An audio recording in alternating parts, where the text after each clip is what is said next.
be live now, hopefully. We've got an exciting Chimeratech Format Tournament Finals for you today. If you don't know what Chimeratech Format is, I do have a fair amount of videos on it, and it's a pretty fun time. It is a format that I think is the first like truly great GX format that feels like a GX format. GOAT format is a format that is technically GX, but it also doesn't really feel like GX. It feels like DM to a lot of people. So, this is nice because, like, people like the GX era. People like, neat cards from that time period, like gadgets and things like that.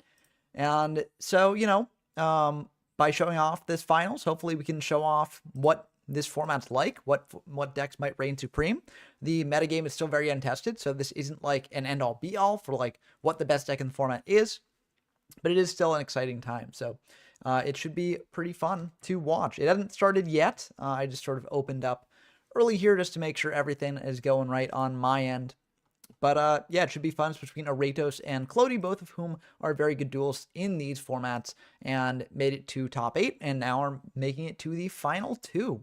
So of these two duelists, Clody is on gadgets and Aratos is on warriors. So two decks that maybe weren't on as many people's radar beforehand because, you look at the format and you're like, oh, well, Chimeratech OTK is going to be the best deck by a mile. But people checked it out and, people realized that, like, oh, maybe Chimeratech format is not defined by Chimeratech OTK. Maybe there are some other things going on here as well. Chimeratech OTK might be a little bit too bricky in some instances. Not always, but sometimes it can be. And so maybe there's other stuff that we should be experimenting with here. And so people have been testing it out and seeing what's going on. So let me just share the link to people here. But I'm just making sure also that we get this party started here. So I'm going to do that, and then I'm going to do this.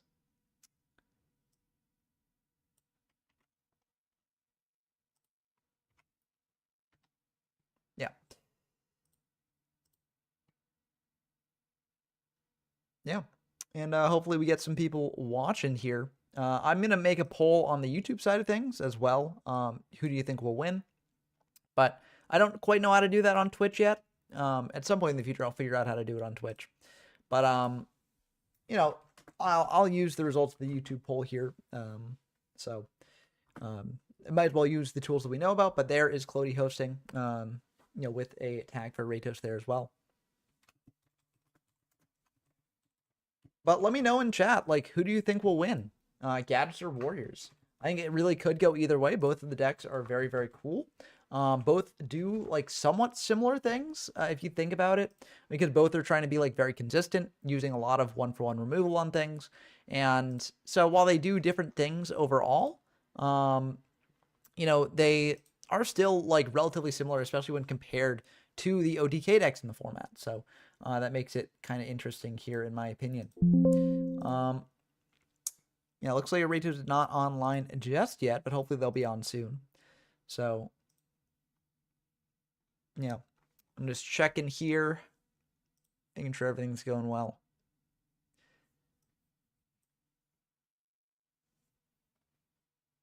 But yeah, we'll dive into the game once it starts. And it looks like it's starting, so let's dive into it now.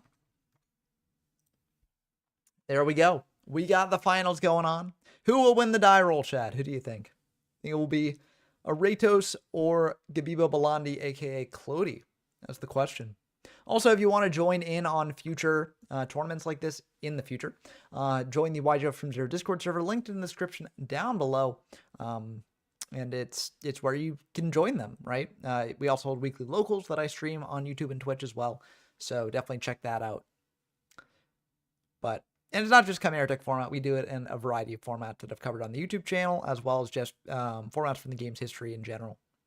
So it looks like Gabi Walandi won the die roll, but it looks like they're starting off slow, setting one, going for a Comfy there. Kind of an interesting sequencing here. Generally, you want to go for Comfy first, and then you'd set a back row. But,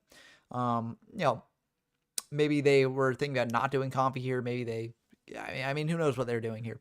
But generally, you want to, see the hand with the coffee, and then with that knowledge, you can commit something to field. But they're going to go for coffee now, and they're going to rip away a premature burial. That's a pretty good rip there. Premature, getting back a monster from grave. So, yeah. Yeah, this tournament has taken quite some time, CS, but that goes, it happens in these format tournaments, the multi-day events, because generally we hold multi-day tournaments online because more people can attend them, and these formats are already small enough that we can't quite guarantee a lot of people showing up to a single-day event for them. So the multi-days are generally more convenient for us, but it can lead to situations where just the finalists cannot schedule a time, and so it just takes a while to go off. In this case, it was the semifinalists who took a bit, but overall this is fine. Dawn's Loot coming down, attacking in 14. That's going to be met with a widespread ruin there, so that will clear the Dawn. But clearly, Gabibu Bolandi has not gotten into many gadgets here unless they want to hold it to, sort of stop a Sidra coming down. That could also be because they did see Sidra in hand there. So that is also a potential option. But if they did really not draw any gadgets, then that is rough. And it looks like they're going to set one pass back. We might be in a world where the gadget deck did not draw gadgets, which is not where the gadget deck wants to be in general here. But, Oasis didn't really have the best monsters in hand because, Zaluga is gone. That's the best monster they had on hand there. If they got Exiled, then Exiled can't really get its full value here. So, yeah, there is just the option to pass if they want to here. But they also could get aggressive here. The Exiled might trade with a back row, especially if Gabibu Bolandi did not have monsters in hand. Of course, Gabibu Bolandi could have a Sidra in hand that they're just waiting on. But it's very tricky here. Not quite sure what the best move is. It looks like 2/3 of the people who have voted for gadgets winning over warriors, but we'll just have to see what happens here. I could definitely see it going either way. Okay, it looks like Raiders just passing back. I think that probably is the right move. Don't want to turn on like Cyber Dragons and things like that. But now a breaker comes down to break away that widespread ruin there. If that is indeed the widespread ruin there, it looks like that will go through. So it was the widespread ruin. Now Gabibu Bolandi can attack in for 1,600, which is not a negligible amount of damage here. That's a fifth of the life point total. Gabibu Bolandi setting one more, passing back. Heavy Storm is legal in this format, so they do have to play around that a little bit. But if you're planning on using that backer right away to clear those monsters, then you don't really need to worry about that as much. But Sidra coming down here, probably going to try and hit over the breaker there. But, do you want to run into a back row here? There is also the option to not attack. And that might be what Aratos does. Yeah, it's definitely a tricky scenario here for sure. Okay, looks like they're going to go for Exiled, pop the breaker there. And Gabibu Bolandi thinking, so probably thinking about TT here, I would assume, unless they're playing Solemn there. Solemn is also something they could do, but I feel like Solemn would be really risky for them. Sidra tagging in for 2,100, that will go through there. And then in main 2, it looks like Aratos, do they have any back row? Do they have something else? Looks like they do have some back row, so they're going to set 2 back row of their own, pass back to Gabibu Bolandi. So this can potentially protect against Gabibu Bolandi's Sidras here as well, which again, as I mentioned, it is a very, very likely possibility that they've got some Sidras in hand of their own. So the question is, what will happen here? It looks like a Sidra coming down to try and trade with that Sidra that Aratos has potentially. And will it be able to? Smashing on the Sidra there, so that will clear that Cyber Dragon. And this Cyber Dragon will be able to poke in here if there are no back row to stop it. Aratos is thinking about that Book of Moon there. They're going to book down their Sidra. And this can get a bit awkward if they don't have a battle stopper here. And it looks like they do indeed have the Sakura to armor for that Cyber Dragon, so that will stop that from going through. Now, Gabibu Bolandi is not normal summon, but it looks like they're just going to special summon out another Sidra from hand. So they're just bricked up on those Sidras. But honestly, it's not a bad thing to be bricked up on Sidras rather than the other way around, because one of the sort of end win conditions for this deck can be going for a big Overload Fusion to bring out a big Chimeratech Overdragon and wiping away your opponent. So, it's good to get into the Sidras. That is sort of like the one flaw with Overload Fusion, in my opinion, is that you occasionally wind up in situations where you just haven't gotten into a Sidra and you haven't drawn into your future fusion or something like that to send it to grave. And then in those cases, Overload Fusion can just be dead when you really need it live. So that's one benefit the Dragon deck has over the Machino TK deck, in that the, another Exiled here popping that Sidra, and Gabibu Bolandi going to think here, TT will get fired, so that'll blow up the board here. But you know, I think that made sense. And now it is 1 card to 3. So Ratos is unfortunately a little bit behind here compared to Gabu but Gabu is just not drawing monsters there. So they're in a bit of a tough spot. Ratos is going to set 1 pass back. If Gabu draws into a gadget here, then they're in a pretty good spot, but they're just not drawing into those gadgets here. Rough stuff. Looks like Ratos is going to set another pass back. Will Gabu finally draw into a gadget? No, they've got a Snipe Hunter here. So they're going to see if that's fine. That will indeed be fine. And are they going to pitch here for the snipe, or are they just going to hit in? That's the question here. We don't know what's in their hand, so we don't know whether it's good for them to pitch here or not. They're going to pitch a Gravekeeper's Watcher. I mean, Gabu really hates Graceful Charity, so, you know, that's why they're playing the Watcher there. But Watcher is definitely an interesting card here for sure. Like, I mean, as we saw here, it definitely did brick them up in the early game here. Definitely, I think, not the best deck building choice, but it is a very funny choice. And if you do feel very strongly about not getting Graceful Charity, then like you can go for it. It's just like, it just is not the best in situations where you don't have that Graceful Charity. And it looks like another Watcher's coming down. So Gabu just drawing all those Watchers. What are the odds that there's a third Watcher in hand? You know, I don't necessarily think that it's too unlikely because they might want to be saving that Watcher there. Dentrick says Clody, and that is indeed Gabu there. Doing the Watcher beatdown. So now finally a gadget comes down, and Dumptruck asks, who watches the Watchers? That's a good question. Apparently the gadgets do. So yellow coming down, attacking in for 2,200 here, and Mirror Force will come down, stopping that, so taking out that Watcher and that yellow gadget, and then Gabu passing back to a Ratos here. So Arrays is going to set 1 more pass back, so it seems like they're not drawing into their warriors or things that much. But Gabu has the gadgets online, so they're able to keep getting that engine through, searching out another gadget here, and then poking in for 1,400 if this will go through. Raiders might want to stop this here, or they could just take it, maybe turn on their side and stuff if they have one in hand. But Gabu is going to set another card there, and this could get pretty bad for Ratos pretty quickly here. So what is Watcher for in this format? Basically just Graceful Charity. Graceful Charity is legal in this format, and that's really the only thing that you're playing it. Dark Worlds is a deck that you can play, for instance, because you can potentially play like Dark World Lightning and things, and Watcher will stop that. But generally, you can trade more favorably with Dark World Lightning in other ways. So realistically, the Watcher is just here for charity. As Dumptruck says, Chloe just loves card-specific hate when they are really, really... hate a specific card. So if you want to do that, you can. It's just, in my opinion, not the best deck building decision. But like, it is something that you can play if you want to.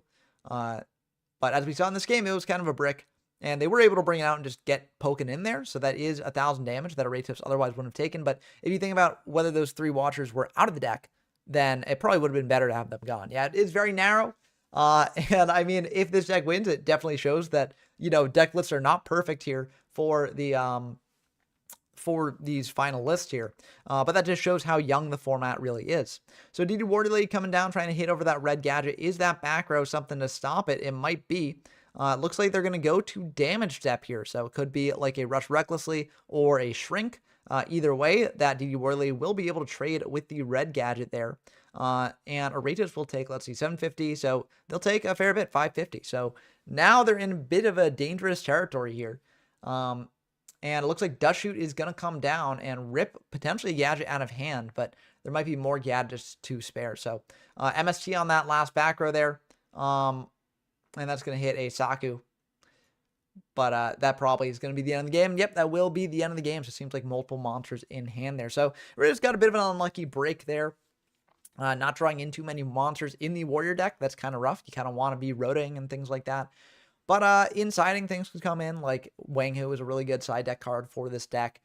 There's some other good gadget stopping cards for this style of deck. If you can play deck devastation buyers, that's something that you can do. I mean, slot in a Zambira as one of your warriors, search that out, then go to DDV. That's really good at stopping gadgets here. But there's a variety of things that Raiders can potentially do. I'm not sure if they're on DDV in the side or if they're on Wang Hu, but Decree is something that can also stop the gadgets a little bit, but doesn't stop things like Smash and Ground, doesn't stop things like Shrink. So, may not be a perfect side deck card, especially when the warrior deck does play a lot of traps themselves. So, yeah. But we'll have to see what happens here. This might go to game 2 or game 3. Checking the YouTube chat, it seems like 3/4 of people think that the gadgets will win out of 8 votes. So if you want to vote for that, there is still time before the match wraps up. But it's been pretty exciting so far. The 1-for-1 removal cards for Ratos were kind of playing right into the added plan. That is very true, Nate Dogg. And unfortunately, that is part of why Warriors have a kind of bad matchup against gadgets, because their general game plan is against decks that don't just constantly replace their monsters, right? So, it does, wage a bit of a problem for Ratos here. But, you never know what's going to happen in games 2 and 3 after siding. Things can change a lot. So it looks like Ratos is going to T-set and pass. And it looks like no dust shoot here, so that's pretty good for Gibulani there, and especially when you go into the gadgets here. So, yeah, I think Warriors might be, maybe on their way out in this format. Definitely a very good deck. I mean, it made it to finals here, but it definitely isn't necessarily serving the same niche as it had in the past. But MST on a Mirror Force is a rough one. That is rough. And it looks like Gibulani not attacking into that monster, saying, if that's Dawn, I don't want to attack into it. I don't want to lose a card. So, yeah, I think regular machines you're generally okay with the warrior deck, because, you can banish things that would contribute to Overload or Cyber Phoenix or things like that. The big pain against regular machines is like Cyber Phoenix shutting off like things like Saku and stuff, but I think overall you're still fine. And it looks like Razor's just going to sit on that set monster, pass back to Gibulani, trying not to play into that back row there. So, Green Gadget coming down as well. Green Gadget gonna get that search there, searching out a card. And what will it search out is the question. Searching out a red Gadget. Makes sense. But green is going to finally attack in to that set monster. Is it the Dawn? Is it not? It looks like it's a Gravekeeper's Spy. That is a bit of a problem for gadgets because it does wall up against them. So can be a bit tricky here to actually clear those spies. Like, you've got Shrink to get over one of them, but how do you get over the other, right? So pretty good side deck card against gadgets here. We'll have to see if they're able to go the distance here. Gibulani might have brought in Lightning Vortex, so there's a card gadgets can bring in to deal with something like Spy, but it can still be a bit awkward for them. So it looks like Eraser's just passing back, so not drawing the things they need here to start getting aggressive onto this board. And it looks like Gibulani also going to pass back, saying, I don't even need to commit my gadget right now. That could mean that there's bricking on gadgets in hand. It could just mean that they don't want to play into something like TT or something, but yeah, I mean, they might have a TT of their own set, which would mean that they don't want to go for that. They're going to go for an MST on a Ratos side of things, hitting the one closer to deck, and they're going to hit a Widespread Ruin, which is honestly a pretty good card to get rid of there. Now, I feel like if you're a Ratos, you have to read that one of those cards is Shrink, right? Because if it's not Shrink, then why would you attack in to what could be a Dawn Zalug with a green gadget? So I feel like one of those cards has to be Shrink, or Shrink is in the hand. And so that does make this a bit awkward if you want to go for an attack here. You can also have to read that the set is TT as well. But clearly they want to do something here, because you don't just blind MST without reason. And it looks like they're going to go for an Injection Fairy Lily. Injection Fairy Lily does get over Shrink, and they're going to smashing away that yellow gadget there. So smashing away the green gadget there as well, getting super aggressive here with the Lily, switching all their monsters to attack and try and get in for a ton of damage. Will that be a Mirror Force set? It looks like it will not be. So 1200, 1200, and then the Injection Fairy Lily attacking in, and Gibulani going to take 3400 from that. So this is a bit of a tough spot for gadgets to be in, honestly. If they bring out any gadget here, they're potentially threatened a loss by the Lily here. Cyber Dragon will be able to come down here, which is not bad. But at the same time, it can be a bit risky because the Lily, well, Lily doesn't quite kill you into Cyber Dragon, but like, yeah, it is still kind of awkward here, and you're attacking into what could potentially be battle traps, but Eraser's might have sided out of some of those battle traps as well. It looks like that attack will go through. Eraser will take 900 from that, and then Gibulani will set one and pass back, so they do have a way to wall up there.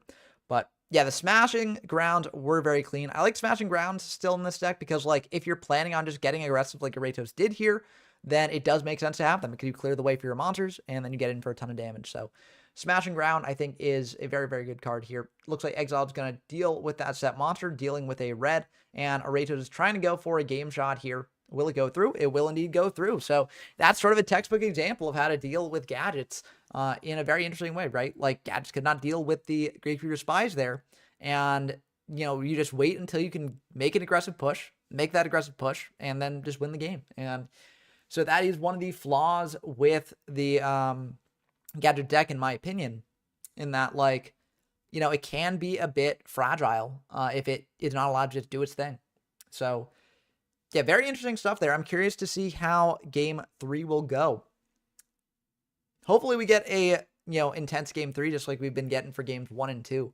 I remember I faced Clody in the Swiss, and it was very funny because we had a very intense game 1, very intense game 2, and then game 3, they just opened the absolute nuts and just, like, blew me out turn 1 because they had, like, Heavy Storm, Future Fusion, Overload Fusion. Like, they had so much in hand to just set up for, like, I even had a Dust Shoot to send something back, and they had, like, the perfect hand to OTK, which sometimes you do get. I mean, this is playing a machine OTK core as well, so you do wind up with those sort of situations there. But Yellow Gadget summoned out, searching out a green, so getting those gadgets there.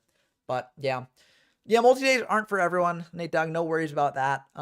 It's tough because, like, I know a lot of people prefer single days, but I think I mentioned this earlier in stream. The issue is that, like, with formats these small, it's really hard to get enough people to make a single day, like, worth it. And so multi-days are generally better for more people.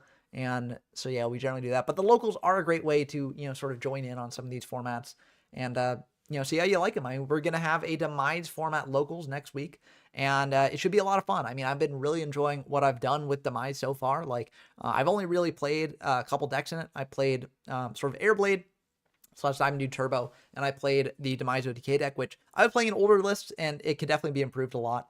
But I think it's been a fun format so far. I've been enjoying it. And so, yeah, I hope that you can join the next one there. But Raiders thinking here, so they might not have the best way to deal with that yellow. Looks like they're going to go for Heavy Storm for 1. It's a very interesting play, but they want to get in over that yellow, and they're going to bring out a Lily to do so. So I like the early aggression here from Aratos. It could potentially backfire, but, you know, sometimes you got to go for that against this sort of deck. How many people would make it, make a single day worth it? I feel like at least 20. I feel like at least 20 is a good sort of metric for that. But honestly, like, you know, it's always tough. All this stuff sort of, okay, going for Exiled there. So that's kind of awkward there for Gaviu Blondie. But now they can set as much back row as they please because the heavy is gone. And this plays around MST a bit. So Dust Tornado on one of the other back rows, so it makes sense why Aratos went for that heavy first turn. And they're going to be able to hit an Avarice and set another there, so potentially another Dust Tornado there. But yeah, I'd say like 20 because, like, what I don't want is I don't want to, you know, host a single day event that's meant to be like a big tournament, not just a locals thing, and then wind up with like 10, 11 people and wind up with kind of like a sad big tournament, right? If it's supposed to be like the big thing for the format to get people on board and stuff, it is kind of rough if you have less than 20, in my opinion. But going for the Dom, but that's going to get widespreaded, unfortunately. But this is a pretty simplified game state there, so that's kind of neat to see. Raiders might be considering going for Call of the Haunted here, that they might have set off the Dust Tornado. But yeah, happy to have you here on the stream, Dark Magician. Welcome. So, yeah, they're thinking in battle. They might have the call. If they do have the call, I think it might be worth it just going for it. And they are indeed going to go for it. They're going to bring out a Lily here. Okay, not going for the Dawn. Instead going for the Lily. I don't hate that play. You've only got one more activation of Lily, but it's still pretty good. Oh, do you just mean in general? I think still in general, it's like you want to get more than like, you want to get enough to like get people excited about the format, right? If you hold an event, it doesn't get more than 20, I think. A lot of the times people look at that and they're like, oh, that's kind of sad. I don't really want to play that format. You know, there's no one playing it. Like, there's clearly something wrong with it, so I'm not going to play it, right? So, you know, I mean, and mileage will vary for different people. Some people will be fine with that sort of thing. Some people won't. But I do think that in general, it is just a good metric to have. Now, Giulani is in a tough spot here because if they summon out a gadget, like, they're at risk of just losing to Lily. So looks like a DD Warrior Lady will come down here, and that will be able to wall up against the rat and also potentially deal with the rat next turn. So that makes it a bit awkward for Ratos here. There's also the question of, do you switch the Lily to defense here? Because now you've only got one more activation of Lily. So it is a bit awkward there. But I don't mean to hate on any format like Meadowlands or something like that. I know that a lot of people have sort of, moved away from Meadowlands because they don't like Mermail dominance there. But Meadowlands is cool from what I've seen, so yeah. But I just think that, like, that's my sort of metric for this thing. I've thought a lot about, like, how best to grow retro communities because even if I'm not putting my full force behind any given one or another, I do like these things to grow. I think it's really cool to see people diving into more things than just the typical, like, Goat, Edison, Tengu hat sort of thing. Oh, wow. Racist attacking in to that DD Warrior Lady. That's big. That's wild. That's a very, very interesting choice. And that might be a pivotal choice in this match. We'll have to see what happens here with Giulani. They're going to go for a Sidra. Do they have a smashing to deal with that rat?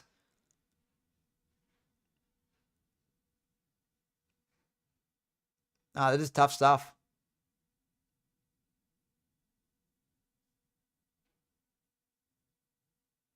Now, Ratos must have some sort of plan here, right? Because I feel like you don't do that sort of thing without a general idea of, like, what's coming in the following turns. So it looks like that rat is going to fall, but the rat can bring out something like either an Exiled Force, or it can bring out a DD Warrior or something like that. It can also just bring out another rat as well.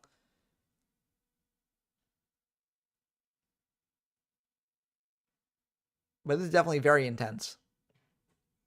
A Ring of Destruction on the Sidra will potentially be deadly here. Rat searches out a lot of things. Yeah, DD Warrior, Injection Fairy Lily, Exiled Force. Those are the big ones. Occasionally, these decks also play things like Gigantes as well. And the rat fuel the Gigantes. So, yeah, I can also just search out another rat, as Ratos does here. Keep up that board presence. That's definitely looking a bit awkward for them. Now we know, what's the gadget in hand? We know that there is a green gadget in hand. You don't want to summon a green gadget into a rat, but it looks like Giulani will be setting one there. So the question is, do you hit into that set? Is the question. I think there are arguments for or against that. Gadgets do trigger upon being, or they do not trigger upon being flip summoned. So you don't need to worry about that flip if it is a gadget. But it looks like a Wildheart coming down. Oh, Wildheart plus TT. Big plays here. So that's going to blow up the board. And now Wildheart will be able to hit in for 15 if this goes through. The call was attached to the Lily, so it stays on field. Yeah. And there is going to pass back. So a bit of a risky spot if Giulani has a Sidra plus another monster. That is the end of the game. But sometimes you got to take the risk, you know. Pre-mat here for the Sidra. So pre-mat plus another monster is going to be the end of the game. Will that go through? Yep, there's another monster. Wow. Intense stuff. Very, very good game here. Ray just went very aggressive there and almost did it, but unfortunately it wasn't quite enough there. So, very, very cool game. And yeah, now that the game is over, unfortunately Ratos is a bit under the weather, so won't be able to have them on. But I will be able to have Clody join us if they're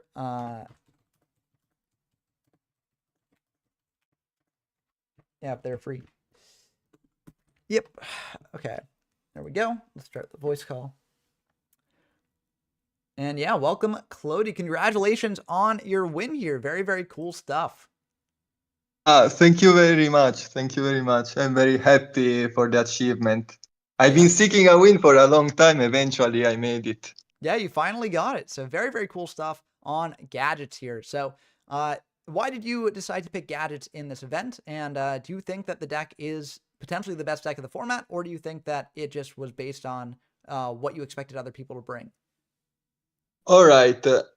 Well, back in the day when I was playing IRL as a kid, I had a friend playing gadgets, and like he fucking was well, you know, the seaside meta. When you go to the beach with the other kids, you play, and there was like this wild art so strong, and the only counter to it was like gadgets because they played shrink. So like I just wanted to tribute my friend from back in the day, like because I liked the shrink as a card. I found out that I could play it in this format. I think the deck is very, very, very consistent because all you have to do is draw a gadget. All the rest is just an optional. You just preserve the gadget. One for one trade, you know, like it's very simple. It's not doesn't require big skill for it. It's just like you summon your gadget and helmet with a face down set and pass. Yeah, and I And mean, go for yeah. yeah, you showed the power of it here too. Like, and I will say you say that it's it didn't take much skill, but I do think that like only 2 gadget players made it into the top cut, and also some of the moves that you had to pull off here to figure it out and get the win. It does take some skill, so don't cut yourself short. Yeah, this was definitely a well-earned win. So congrats for that. Thank you. If you want, I send you the deck list. Wait a second, so we can also talk about the deck profile. Yeah, that sounds good. Yeah, so like at least we figure out like some things that like because obviously like the list is a bit spicy. Yeah, I mean the Gravekeeper Watchers here. We had some people asking about that in the chat. And would you recommend that Well, people in general play Gravekeeper Watchers or?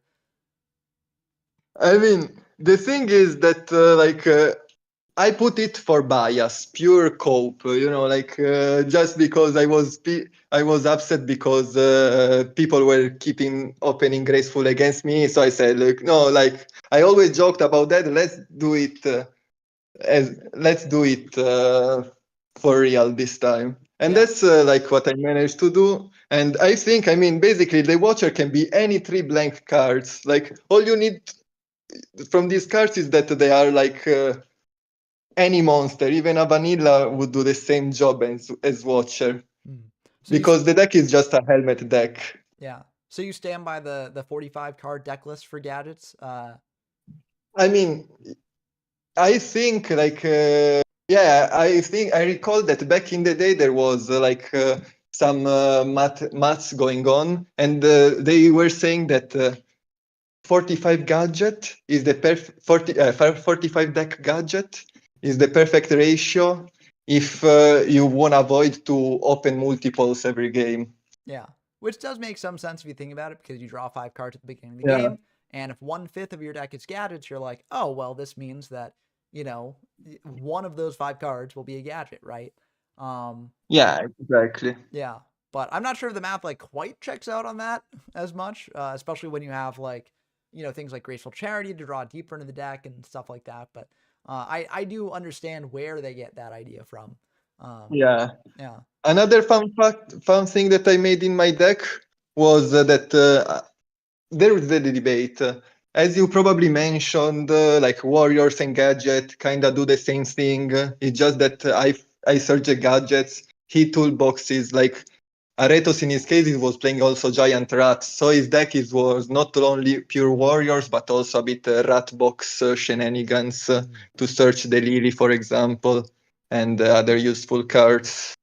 And well, the problem of warriors set is that they cannot play the most broken combo the format, Yeah, the Overload which is Fusion. Future Fusion and Overload Fusion. Yeah. And it literally stole me some games, you know, like just opening the combo and I say, oh wow, GG, that's it, you know. Yeah, I remember I was telling people about it in chat how I faced you in Swiss, and game 3 I opened like Dust Shoot, and I was like, oh boy, I start with Dust Shoot and I can close this Yeah, out. But you opened like Heavy Heavy Future Storm, Fusion, Snatching, Overload, like yeah. yeah, you just opened everything. It It was was like like the perfect 4 card combination. I mean, obviously, like it's luck in your part, but like for example, it came out against Scout in the top 8. It happened that I draw late game a Overload Fusion, which when we were almost empty in resources, I just like slammed it and won me the game as well. Yeah. And if a Like, deck even can late play, game. yeah, if a deck can play Yeah, things like this, it's like, it adds such a big benefit to it, right? Because there's sort of like yeah, two different levels to Yu-Gi-Oh games sometimes. There's the fair level where like each deck is doing its own thing and like trading resources and doing that and just trying to get to the win eventually. And then there are just the unfair things where a deck just draws its stuff and it's like, oh, well, I just win the game on the spot and I'm just going to do this and win the game, right? And yeah. uh, a lot of people don't like the fact that those non-games can exist, but they are a fact of the game, right? And so it's like, Yeah, but it's also subjective. Like some people will always like something, some other will always like something else. I mean, yeah, like we but can't make everyone happy in every single instance. yeah. But hopefully seeing Gaddis win this event will make some people happy.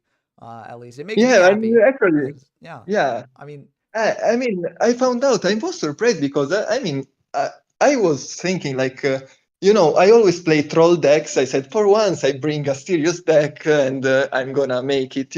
yeah, And then they brought me down. They brought me down by saying, "Gadget is not even a tier 2 deck." I'm sure about that. Like, I feel like the deck does good. yeah, and we'll It's have just, to. I mean, we'll have yeah, to see too, like how this deck continues to perform in future events because this is like the first like big Chimeratech event here, and I think Gaddis like people were like, oh, Gaddis is a fine deck, but like it doesn't really like do anything like super over the top, right? And of course, as you mentioned, there is the overload fusion stuff, there is a future fusion stuff, but like the turn to yeah. turn It has its level, effect. Yeah, yeah. So, but I think now it has. people, Yeah. yeah, they got to respect this. So, Yeah, exactly. I mean, I think the deck is pretty fast forward. One card I didn't like because it never came up in the whole tournament was Ultimate Offering. mm, Because I mean, like the idea, obviously, like a gadget offering is good combo, etc. But never ever came up. yeah, So like, I don't know about that. it honestly like I'm also not the biggest fan of Ultimate Offering gadgets. Um, and my whole thing It is makes that sense in Monarch. yeah, it feels like a win more card as well if you're not playing Monarchs. As you say, Monarchs it makes sense because like, well, okay, you get out a gadget and then you can immediately summon out a Monarch too. You can potentially like chain block something like a bottomless or something on your Mobius to like keep that on field, which is very nice. Yeah. Um, but I feel like in the basic gadget deck, it's like, you're just getting out of field gadgets that Yeah. can potentially kill, but like, Yeah, I totally agree. I yeah, totally agree. yeah, it's just kind of underwhelming. And I think that the deck is Another. best Yeah. when you're just sticking to what it does best. Yeah, another weakness that I found out is like that I literally lost a game in Swiss against Jim, which I managed to defeat in the top 4 later. Like I lost to defense position Cyber Phoenix. Yeah. It's very nice having like all the widespread ruins, shrink, etc. But I literally can't take down a 2K defender. Yeah. I mean, you have to use like a shrink on it or a smashing. And Yeah, that's how I lost the game too. For example, like I couldn't beat the defense position spy, and like GG, I couldn't draw any smashing ground or stuff. yeah. And like that is a flaw with the deck. Like the deck is not perfect, but Yeah, also I do think that it takes a level of skill to play against this deck like that, right? Like a lot of less skilled players potentially in Rach's position would be like, okay, I've got this wall up. Now I'm just going to slam down my Lily, hit over the gadget here, and just stick with this, right? But yeah, instead, Areto's waited until they actually had basically game and went for that, and that is what you kind of have to do against this deck sometimes. yeah, So exactly. But he was very smart. Like yeah, he was catching the point. Like for example, it was a point that I had a ruins and shrink set. Obviously, shrink is a useless card against Lily. But I mean, he figured out, like he saw, like that after my second ruin, he said, like, wait a second, he can play at max 3. To have the third one must be crazy. So he just recalled the Lily and like tried to get me the game. yeah, and sometimes you got to go for that. Uh, Yeah, and I mean, in the final play too was also like a very much you just got to go for it, right? Like he summoned down a Wild Heart and TT'd the whole board and was just like, if you got something here, you got something here, but if you don't, I'm in a really good yeah, spot. And unfortunately for him, he had something here, but like, you know, it does show that like, these games can be really intense and they can go either way. So big shout outs to Yeah, Aratos too. Unfortunately he couldn't join us in the chat here, but, still very, very good stuff from both players.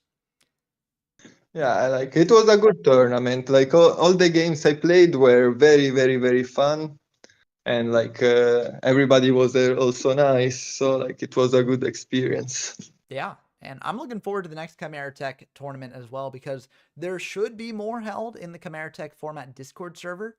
I hope, the Chimeratech Town. And I'll be sort of covering that when that sort of comes up in the weekly doses of retro Yu-Gi-Oh videos. I'll be sort of going over when those tournaments will be happening. But I hope that more people play these, because I do think there's a lot to Yeah. discover, you know?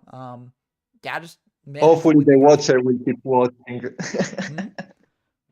No, I hope to see more of Gatekeeper Watcher. Maybe Oh some yeah, people maybe. will get confused I mean, after maybe the people will see this and performance. they'll be like, actually, you know, in gadgets, like, you know, it's sort of like how in modern decks, like, certain decks can fit more hand traps in, and because their engine is just so like slim, like you need less combo pieces for Yeah. it. And maybe gadgets is a deck like that. Maybe you play things like Gravekeeper's Watcher or Karibo or things like that. Just random hand Yeah, traps here and I there. think like if you see the side deck, basically like I mean you can easily substitute the 3 watchers and put from the side deck the double exiled with last will, like and the result would be probably the same, maybe more optimal, unless you are sure that your opponent will open Graceful Charity every game. In that case, just play Watcher. Well, I'm excited to see how this format continues to develop, how people will, you know, sort of iterate on this deck list, and whether Gaddish will be able to maintain its top spot in the meta, or whether other decks will rise up to try and take its crown. So, I Yeah. mean, this has been great. Thank you for joining me on the stream. Congratulations again on your victory here.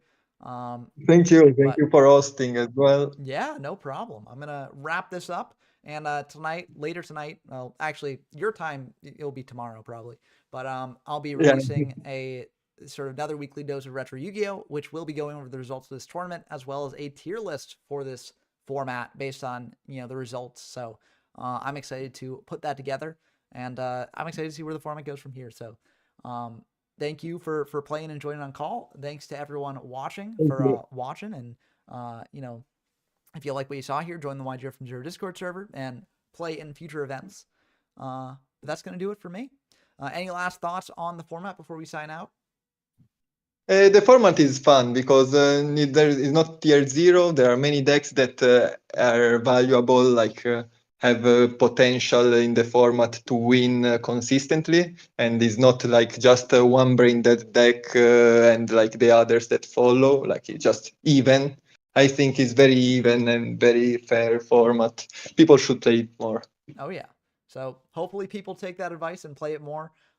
Again, if you like what you saw here, head over to the YGO from Zero Discord server and keep an eye out for future events. But that's going to do it for me. I hope that you all enjoyed as always. And until next time, I've been Ben from YGO from Zero.